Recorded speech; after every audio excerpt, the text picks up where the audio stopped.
Al is in. Yes. Hey, Landy. Hope you're keeping well.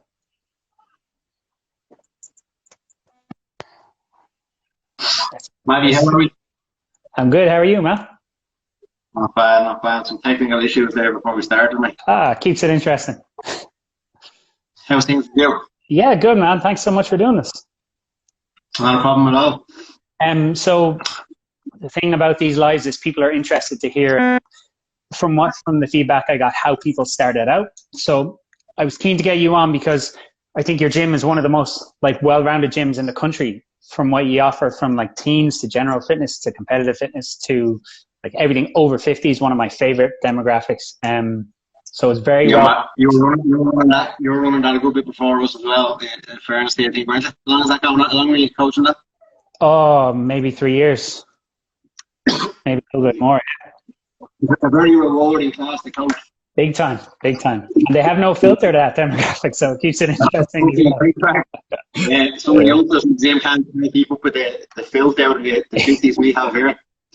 Yeah. So tell us, Al, how did you get started? What was your background before CSP? I just trained myself for years. I did a lot of martial arts when I was growing up. And I was always in and out of the gym. And then I actually went away to Australia in, fucking gonna sound old now, 2008 maybe. Okay. 2008, 2009 maybe. And I got a job in the gym when I was over there travelling. Kept on training over there. Worked a little bit in the gym, like I said. And then when I came home, started working in a local commercial gym then. Would have been 2009 or 10. And I wasn't into the commercial thing, you know yourself. I just started running my own boot camps out of that gym and that. And then, funny actually, a memory popped up on my Facebook the other day of one of the first boot camps that I ran out there. Probably, what did I say, 2010, 10 years ago. And we were having a bit of crack about it because we were running. It was not many people were doing CrossFit at the time. So we had the little orange fucking plates in the studio and that we were really trying to do power cleans with. And we were running out using the commercial gym's treadmills for our 400-meter repeats and that. So we broke a load of them. And but everybody fucking loved it. Nobody knew what we were doing, but they loved it. So we had about 20 or 30 people training with me out of that commercial gym in the beginning. And most of them came with me. I only worked there for less than 2 years before I actually got a premises. And most of them guys came with me, which was huge. And a lot of them are still here today, which is a really, really nice thing to be able to say. Yeah, it says a lot about the service you offer as well, if people stick with you that long. For sure, yeah. And then was there something that made you finally take the jump and get your own place, or did they ask you to leave because you were just taking over the place, or was it a combination? Well, I'd already made that decision. Like I said from the start, I was going to just do my own thing anyway, running the boot camps and that. I could, as soon as I could, I cut my hours down with them to a 3-day week. And then I was just doing all my own shit, I was doing PT and boot camps and stuff. So I was building up a clientele with a view to open my own spot. And I was playing as it's a completely different business model. It's PT, small group training. And so I was actually asked to leave. Yeah, I basically got sacked because it was a conflict of interest. He thought I'd steal everybody from the gym. But there was maybe 1,200, 1,500 members in the gym at the time. You know yourself, 25 quid, 30 quid a pop per month. And then, although it was a completely different business model, I only took 20 or 25 people with me, do you know what I mean? But I was a blessing in disguise. There's no way I would have lasted up there anyway with my own place too. True being known, I would have used it to probably steal a few more members. But I always do it in the end. You would have been doing those people a favour anyway, so... Funny story, not too long after that, maybe a year after we were open, a girl who was the manager up there, a lovely girl, gave me a shout and popped down to me. She ended up working with me down here eventually, but she actually gave me a shout because that gym was closing and they were selling off all their equipment. And she wanted to know that I wanted to buy anything out of it. And I walked around the gym and some of my mates were training in the gym at the time and none of them knew that I had shut down, that it was gone broke. So that was a mad experience, walking around and picking out anything they wanted. And all the lads were training there, they didn't know what was going on really, you know? So that was a mad little memory. And then the girl herself, Simone, a lovely girl, ended up working for me. A very good friend of mine after that. So yeah, it was mad how it turned out. Cool. And what about, tell us about the early days at CSP. How were they? Stressful, I'm sure. Hectic. I wouldn't say stressful really. we're in the same facility. We're probably one of the few gyms in the country that are in the same facility from when they began. We're here since then. So 2012 we were here, and when we opened, I had Keane, who works across the green now. He was one of my coaches. We had JJ, who ran off his girlfriend to fucking the other side of the country on me. A lot of lads from the beginning that were here to help me. When we opened initially, our opening weekend, we put back our opening weekend by weekend, and ended up falling on the same weekend that I was doing the CrossFit football circuit at the time with John Wellmore in Germany. So I wasn't here for the opening of my own gym. The lads opened. Only you, man. And that's kind of in the way the model has been from the start. Like, very trusting of the lads, and the lads who've worked for me have done a lot for me. Do you know what I mean? I don't think you can build a really good, reputable, long-lasting business without that kind of trusting your coaches and that. And also, that was the start. That was the first weekend that we opened. Yeah, like our gym back. I don't think. Have you ever been here, man? Yeah. I was there. I think it was a training think tank seminar. Did you host that? Or no, maybe it was Alex Beata. Yeah. Alex was here a couple of times, maybe, yeah. But in the early days, it was just a big fuck-off warehouse, dirty old roof, one big floodlight. It was like training on a football pitch with an old roof on it. But it was old school CrossFit. You know what I mean? Like, we were killing each other, killing ourselves, and just doing silly stuff in the beginning. But everybody loved it. Like I said, nobody knew what it was. Everybody was on the floor, just gasping for air, being like, "What is this?" That's how we got started. There wasn't many around then.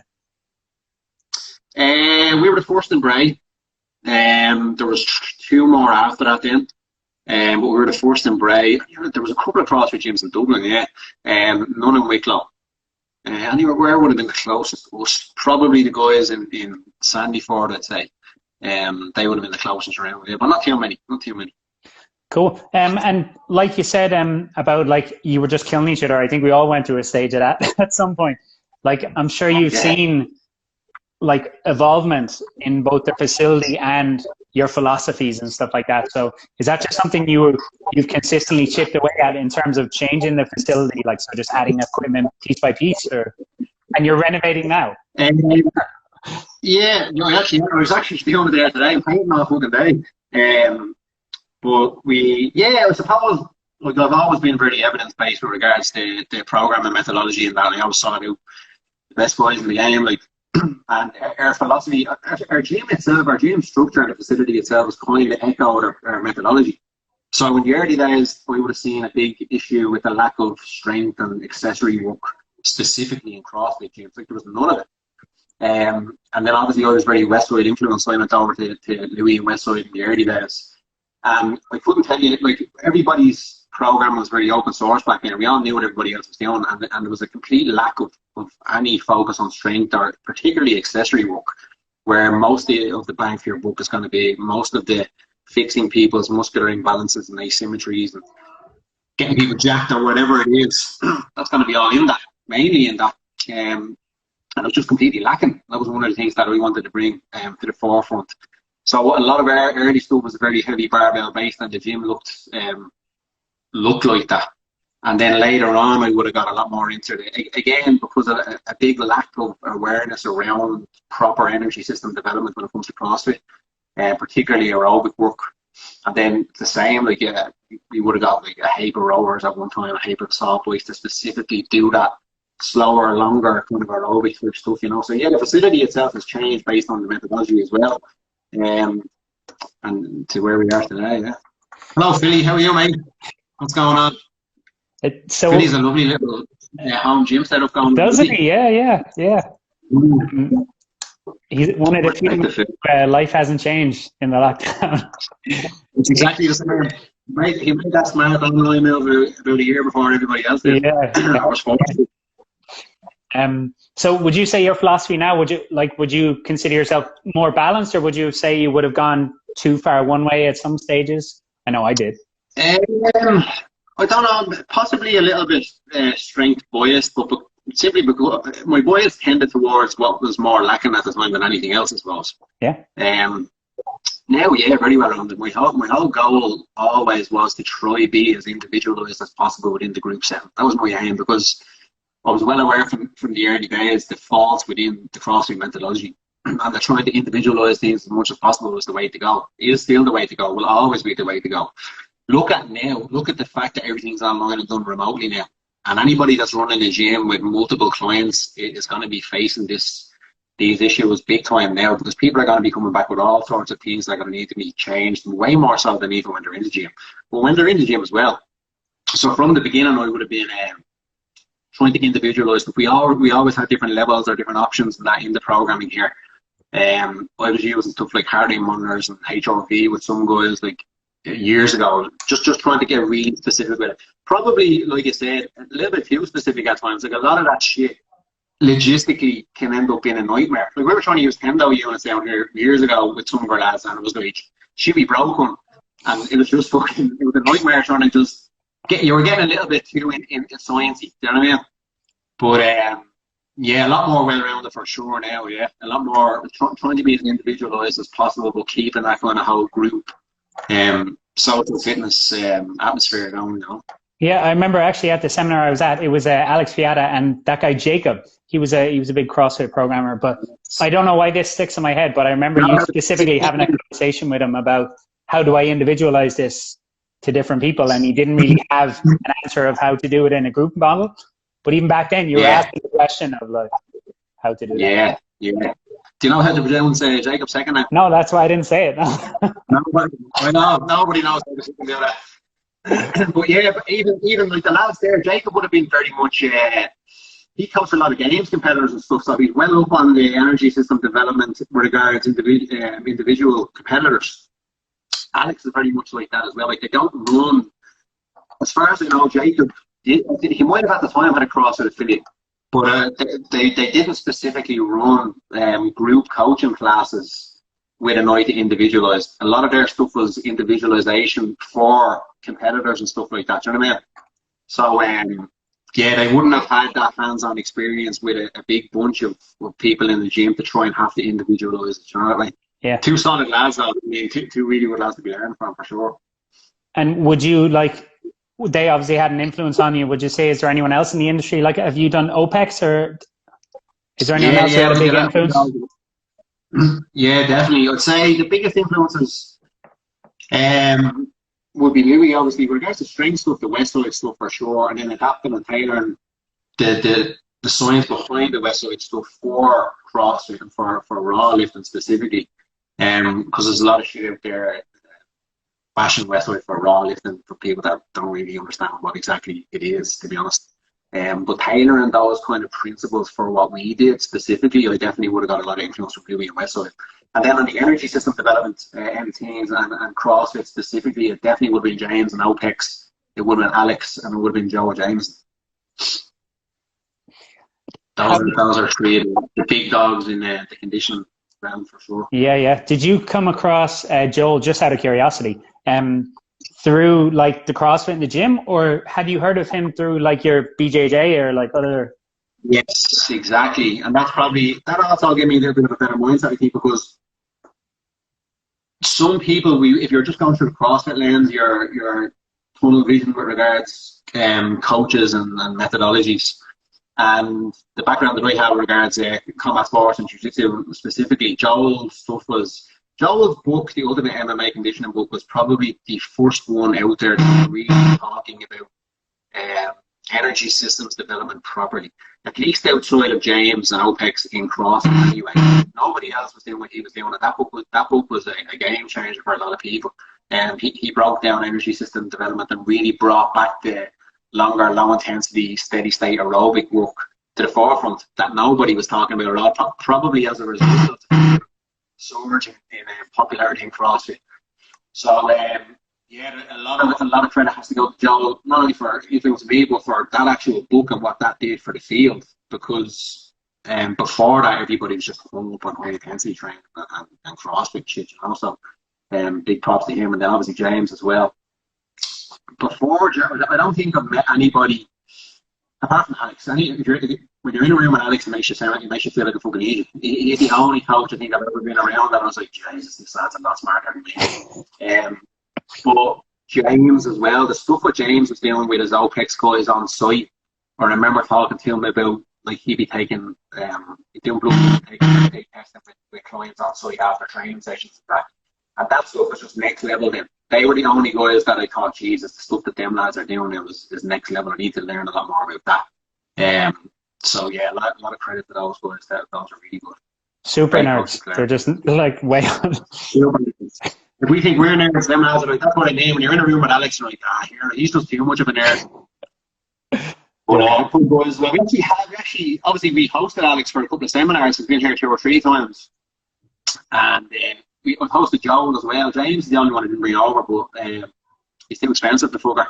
But Alex and Joel, Alex especially, you can throw on a few bit of a session, a few drinks for him. He's all in, so he was very cracked to have over. And we had a few beers and a bit of banter with him. But I'd say he can put away a few points. Size one. Do you know, he looks like he can, but obviously we brought him out. We were expecting to have a proper night out, and he kind of bottled it. He had a couple of me left, but maybe that was the company, man. I don't know. But, we expected a lot more from him. Don't let him live it down ever. One thing you mentioned about we got a couple of questions in, but they kind of fall into 2 main questions. So one of them was about the flaws in CrossFit, and you just mentioned about how you're leaning towards the individual side of things. To me, like CrossFit, I think like Olympic lifting and gymnastics and all this stuff, like without CrossFit, it may not be as popular as it is. So it definitely helped expose that. But I don't know what your opinions are on it now, or what do you think flaws are in it? Obviously, like the group model, individual is better for everyone, really. The sport, or as a training methodology? As a training methodology. Well, I love CrossFit the sport. I love CrossFit the training methodology. I think it has to be very smart with your application of the certain movements within CrossFit. Do you know what I mean? Again, it's just individualization. Like if you're walking into a gym that has people snatching from the floor, or trying to force them to snatch on the floor from day one, trying to fit a square peg into a round hole, which is a lot of gyms, to be fair, or a lot of coaches starting off initially anyway. That's obviously not the way to go. You're going to end up hurting people, and then it's going to get a bad rip. But again, like we're not an affiliate anymore, but we were for maybe 4 years. And I was the one always championing this CrossFit's case with people, because they'd always say, CrossFit's a lot of shit or whatever. And I'd be like, well, what are you talking about? And then when you get into the rabbit hole and have a proper discussion with people, they'd be like, oh, well, how you do it is very good.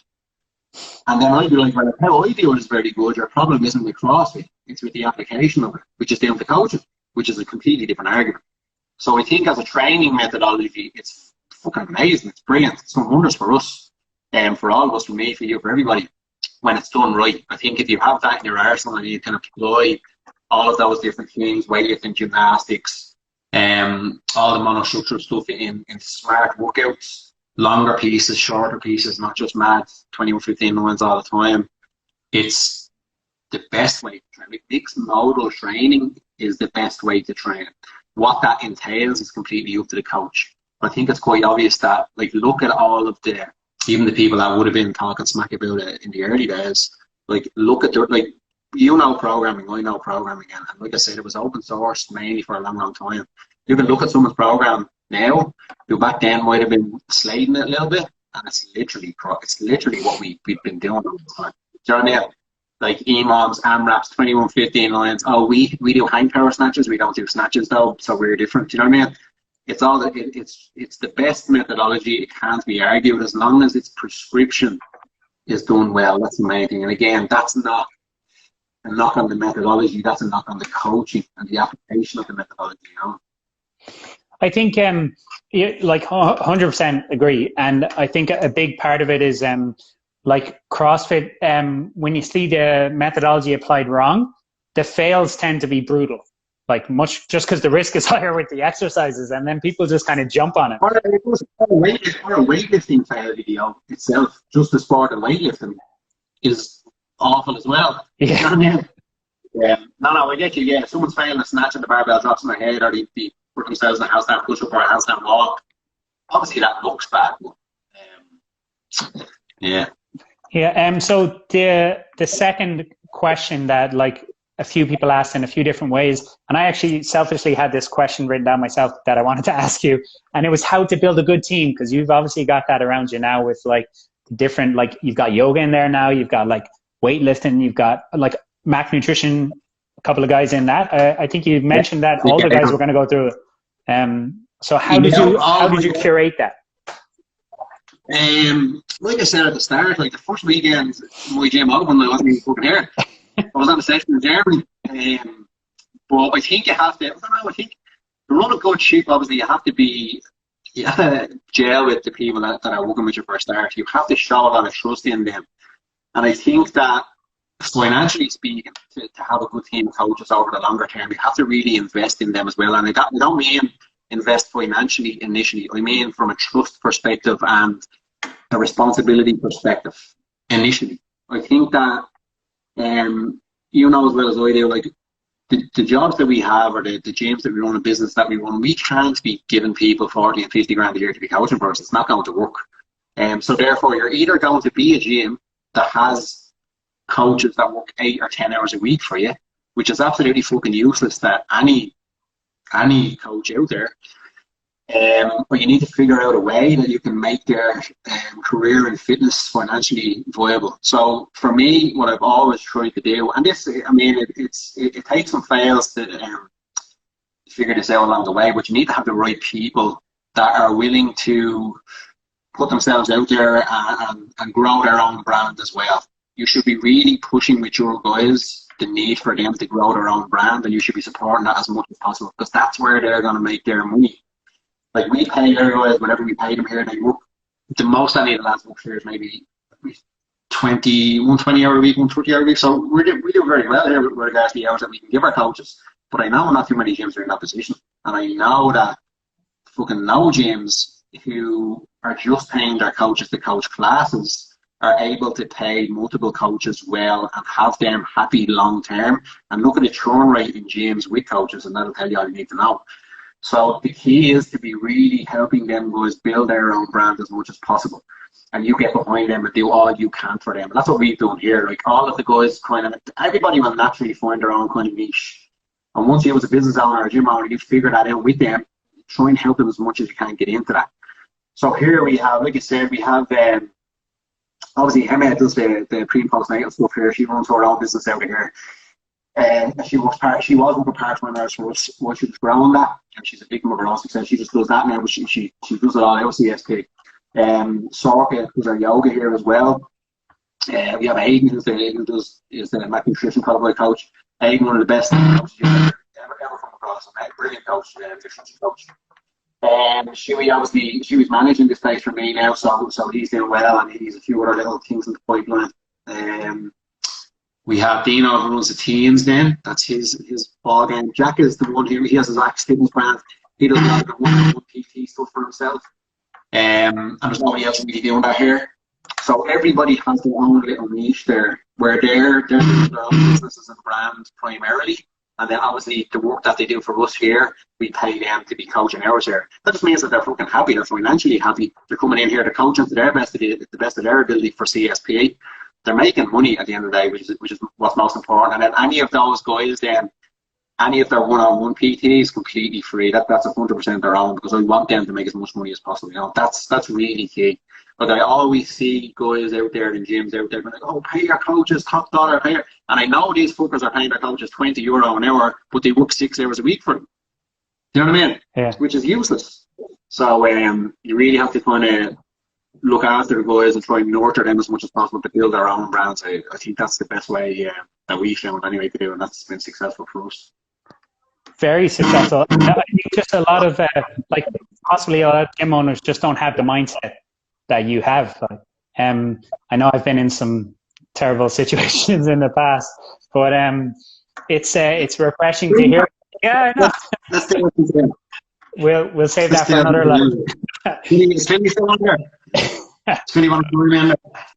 We'll add Philly in. So what are you doing now? What are you doing now, Matt? Where are you working out? I work mostly online, and I coach 3 days a week, like 4 hours each day in Darren Murray's gym in Tala. So it's like small group personal training, so like groups of 6.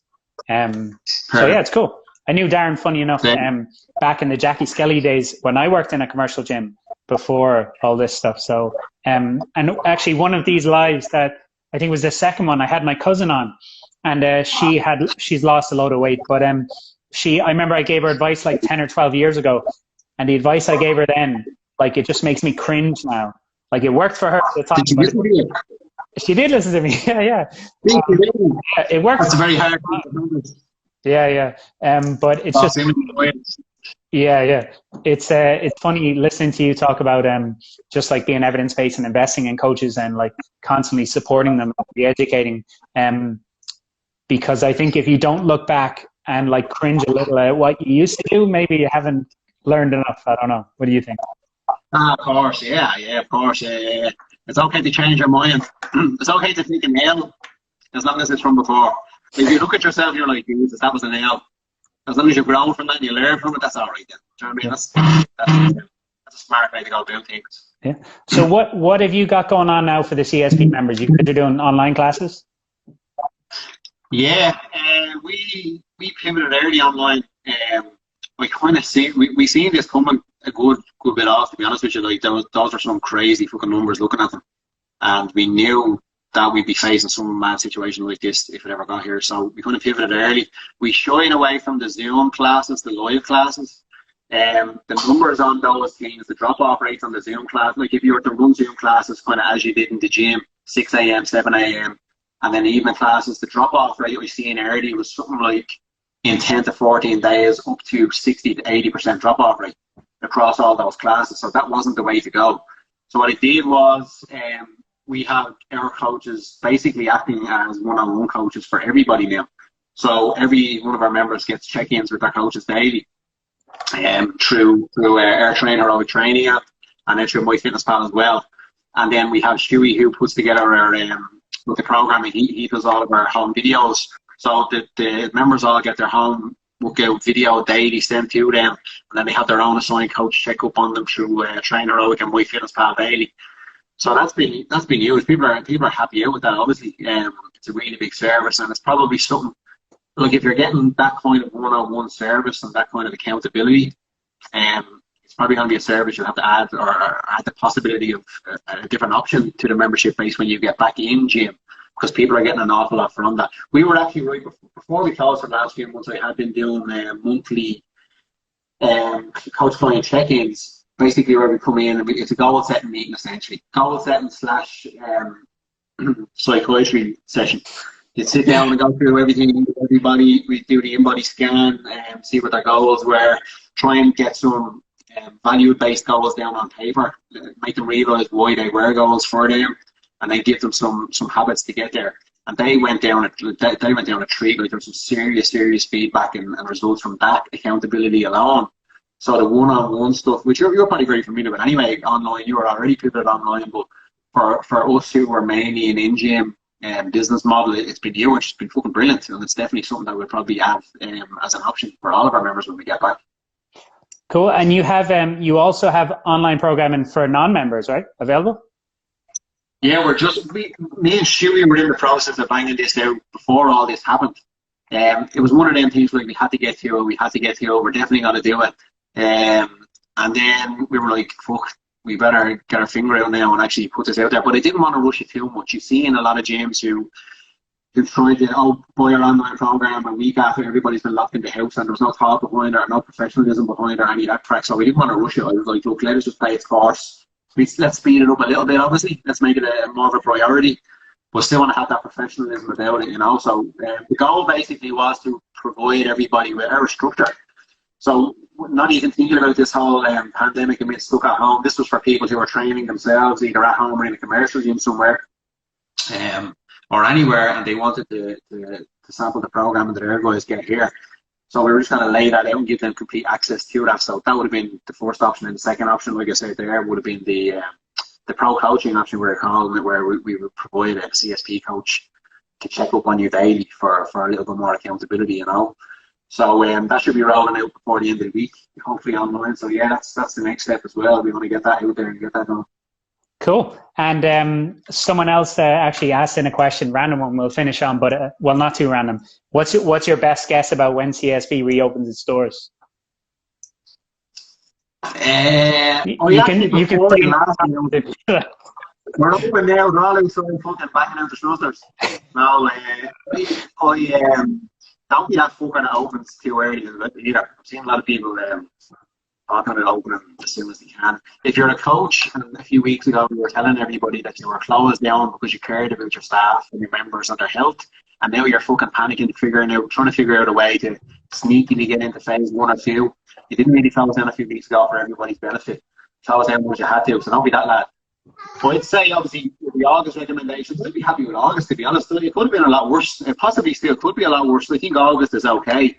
I'd say August. We did say before that last announcement to our own crew that we'd probably be back in July or August.